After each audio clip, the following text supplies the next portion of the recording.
আসসালামু আলাইকুম। সবাইকে স্বাগত জানাচ্ছি। আমি নাসরুল ইসলাম তন্ময়। শুরুতে বিআরবি কেবল সংবাদ শিরোনাম।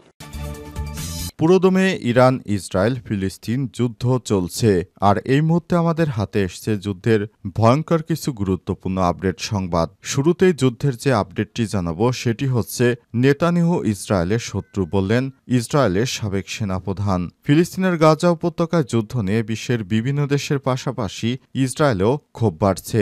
এরই মতো দেশটির সাবেক প্রধানমন্ত্রী ও সেনাপ্রধান সহ কয়েক হাজার সাবেক ও বর্তমান সেনা সদস্য ইসরায়েল সরকারকে চিঠি দিয়েছে। এবার নেতানিয়াহুকে ইসরায়েলের শত্রু বলে আখ্যায়িত করেছেন দেশটির সাবেক সেনাপ্রধান ড্যান হ্যালোৎজে।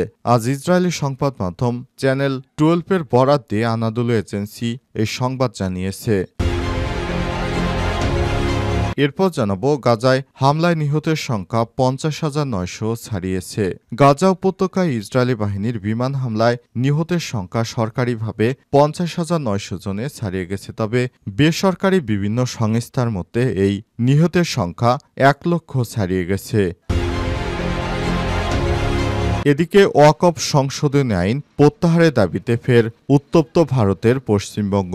ভারতে ওয়াকফ সংশোধনী আইন প্রত্যাহারের দাবিতে উত্তপ্ত ভারতের পশ্চিমবঙ্গের বেশ কিছু জেলা। এবার উত্তপ্ত হয়ে উঠেছে পশ্চিমবঙ্গের দক্ষিণ 24 পরগনা জেলার আমতলা এবং সুতি থানার সাজর মোড় এলাকা। সেখানে বিক্ষোভকারীদের লক্ষ্য করে পুলিশ গুলি ছুড়েছে। জানাবো, রাশিয়াকে যুদ্ধবিরতিতে বাধ্য করতে কঠোর হওয়ার দাবি ম্যাক্রোর। রাশিয়াকে যুদ্ধবিরতিতে বাধ্য করতে কঠোর ব্যবস্থা নেওয়ার আহ্বান জানিয়েছেন ফরাসি প্রেসিডেন্ট ইমানুয়েল ম্যাক্রো। ইউক্রেনের সুমি শহরে ভয়াবহ রুশ হামলার পর যুদ্ধবিরতিতে বাধ্য করার জন্য রাশিয়ার উপর চাপ বাড়াতে আহ্বান জানিয়েছেন ফ্রান্সের প্রেসিডেন্ট ইমানুয়েল ম্যাক্রো। ইউক্রেনের ওই শহরে হামলার পর রুশ হামলায় কমপক্ষে 34 জন নিহত হয়েছে। এবং সর্বশেষ জানাবো, 5 বছরের সরকারকে ক্ষমতায় থাকা নিয়ে যা বলেন স্বরাষ্ট্র উপদেষ্টা। 5 বছর সরকারকে ক্ষমতায় রাখার বিষয় নিয়ে আমি কিছু বলিনি বলে মন্তব্য করেছেন স্বরাষ্ট্র উপদেষ্টা লেফটেন্যান্ট জাহাঙ্গীর আলম চৌধুরী। একথা জনগণ বলেছে বলে উল্লেখ করেন তিনি। আর সচিবালয় আইনশৃঙ্খলা সংক্রান্ত কোর কমিটির বৈঠক শেষে ব্রিফে এসব কথা বলেন স্বরাষ্ট্র উপদেষ্টা। প্রিয় দর্শক, এতক্ষণ শুনছিলেন সংবাদ শিরোনাম, এবারে বিস্তারিত।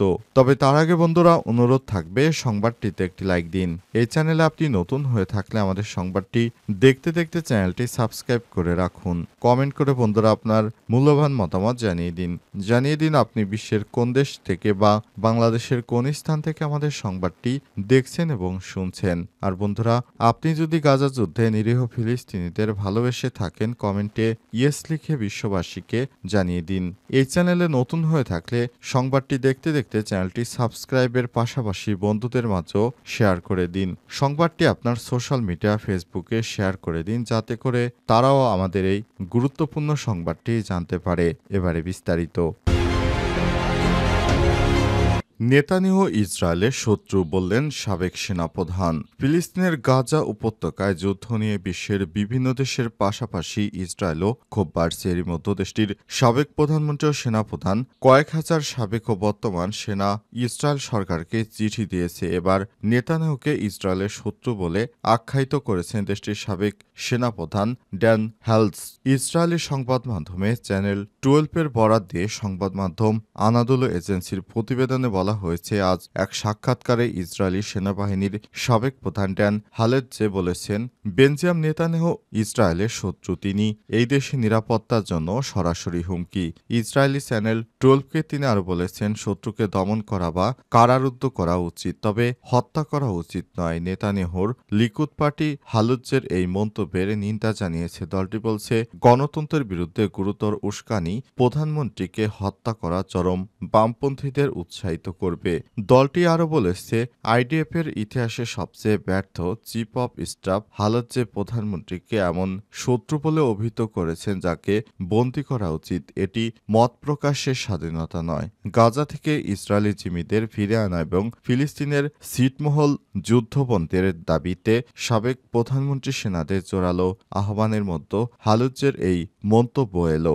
গত 18 মার্চ যুদ্ধবিরতি ভেঙে গাজায় নতুন করে ভয়াবহ হামলা শুরু শুরু করে নেতানিয়াহু বাহিনী।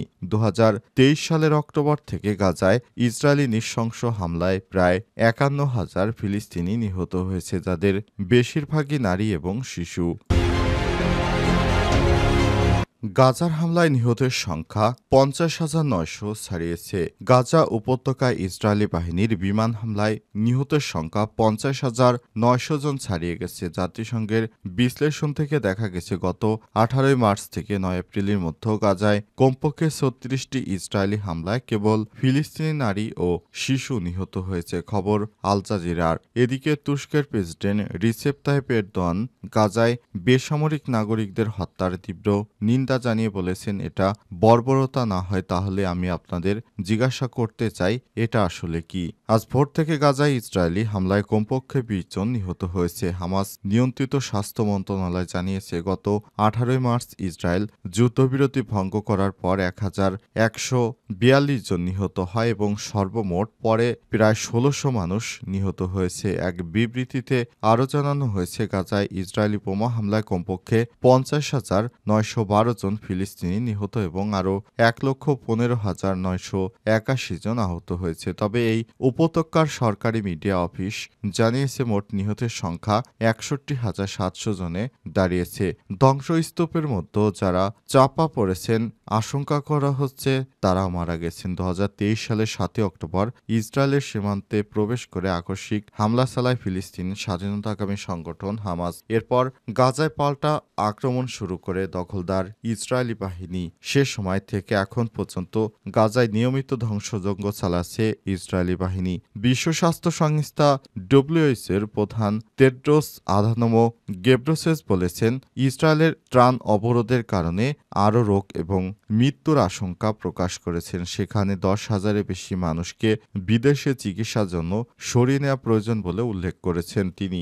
যুদ্ধবিরতি লঙ্ঘন করে ইসরায়েল গত 18 মার্চ থেকে গাজায় বড় আকারের বিমান ও স্থল অভিযান শুরু করেছে। শুধু তাই নয়, ক্রমাগত নিজেদের নিয়ন্ত্রণ সম্প্রসারণ করে চলেছে দখলদার ইসরায়েলি বাহিনী।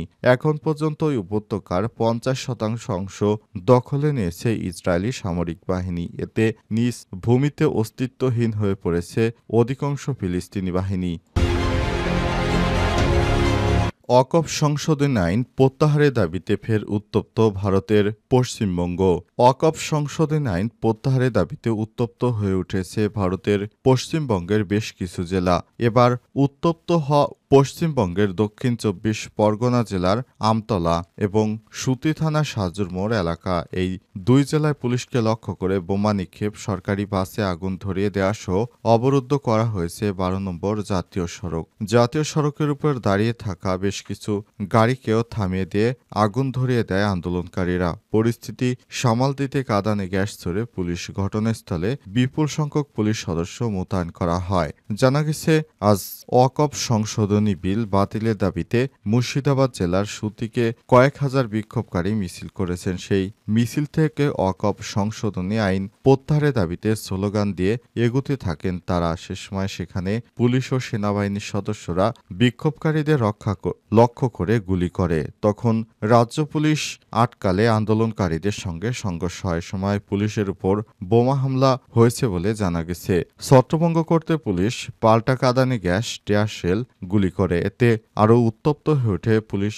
জানিয়েছে, সুতির 12 নম্বর জাতীয় সড়ক তারা ঘেরাও করেছে। আন্দোলনকারীরা 12 নম্বর জাতীয় সড়ক অবরুদ্ধ করে এবং জাতীয় সড়কে দাঁড়িয়ে থাকা পুলিশের গাড়িসহ অন্য সব গাড়িতে আগুন ধরিয়ে দেয়। আন্দোলনকারীরা ইটের আঘাতে বেশ কয়েকজন পুলিশ সদস্য আহত হয়। পুলিশের কাঁদানে গ্যাসে বেশ কয়েকজন আন্দোলনকারীও আহত হয়েছে বলে জানা গেছে। সুতি থানা পুলিশের সূত্র জানিয়েছে, সুতি এলাকায় 163 ধারা জারি রয়েছে। একই সঙ্গে 2 জনের বেশি লোক চলাফেরা করলে তাদের গ্রেপ্তার করা হচ্ছে।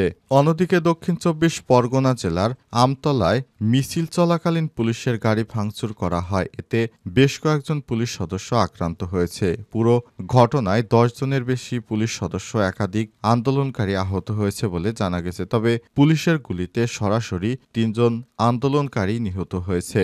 গত 3 এপ্রিল গভীর রাতে ওয়াকফ সংশোধনী বিল পাশ হয় দেশটির সংসদে। সংসদে ওই বিলের পক্ষে ভোট পড়েছে 128টি আর বিলের বিপক্ষে ভোট পড়েছে 95টি। রাষ্ট্রপতির স্বাক্ষরের পর তা আইনে পরিণত হয়। এরপর থেকেই ভারতের পাশাপাশি পশ্চিমবঙ্গ জুড়ে বিভিন্ন জায়গায় প্রতিবাদ জানাচ্ছে দেশটির সংগঠনগুলো।